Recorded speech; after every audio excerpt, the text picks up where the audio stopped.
We provide you the platform to turn your dreams into reality. Give wings to your aspirations with KR Mangalam University.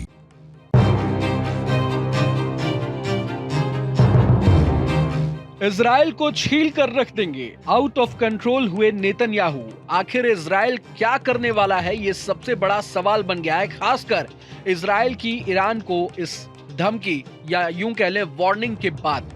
पिछले 48 घंटे में Israel पर Iran ने दूसरा हमला किया है, जिसमें ताबड़तोड़ मिसाइलें दागी गई। इस बार इजराइल के सैन्य ठिकानों के अलावा रिहायशी इलाकों को भी टारगेट किया गया। यानी ईरान अब पूरी तरह से इजराइल के खात्मे की तैयारी में है, जबकि उसका जवाब देने के लिए इजराइल ने यह बड़ा ऐलान कर दिया है। इजराइल ने कहा है कि जब तक ईरान घुटनों पर नहीं आ जाता, परमाणु प्रोग्राम पूरी तरह बंद नहीं कर देता, तब तक हमले जारी रहेंगे।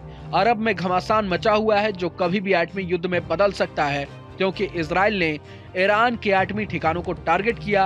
अब ईरान भी ऐसा ही कर रहा है। खामेनेई ने कह दिया है, अब ईरान का अगला लक्ष्य इजराइल के डिमोना न्यूक्लियर सेंटर को तबाह करना है।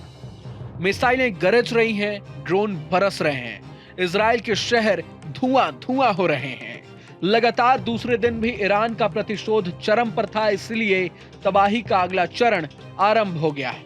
आधी रात 200 से ज्यादा मिसाइलें दागी गईं। तेहरान की तरफ से 100 से ज्यादा ड्रोन अटैक हुए। रात भर सायरन बजता रहा। लोग बंकरों और अंडरग्राउंड शेल्टर में छिपे रहे। ईरान तबाही मचाता रहा और जब सुबह हुई तो इजराइल से बर्बादी की ऐसी तस्वीरें आई, जिसमें कई इलाके खंडहर में बदल चुके दिखाई दे रहे थे। रात में वहां मिसाइलें गिरी थी। दिन आते आते सिर्फ मलबे का ढेर था। कई जगह तो अभी भी रेस्क्यू ऑपरेशन चल रहा है। रात के बाद हमला रुक गया है तो भारी सुरक्षा के बीच बेंजामिन नेतन्याहू हमले वाली जगह पर पहुंचे। ईरान से दुश्मनी लेने का अंजाम अपनी आंखों से देखा, लेकिन न तो ईरान रुकने के लिए तैयार है और न ही इजराइल।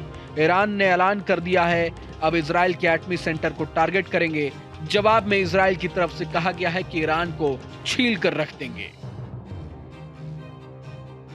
इजराइल के रक्षा मंत्री इजराइल काट्ज ने कहा है कि हम दुश्मन को छील कर रख देंगे। जैसे सांप की स्किन शेड को अलग किया जाता है, हम उसके परमाणु ठिकानों को तबाह कर देंगे, उसके लड़ाके, उसकी मिसाइलों को खाक कर देंगे, साथ ही तेहरान का अस्तित्व मिटा डालेंगे।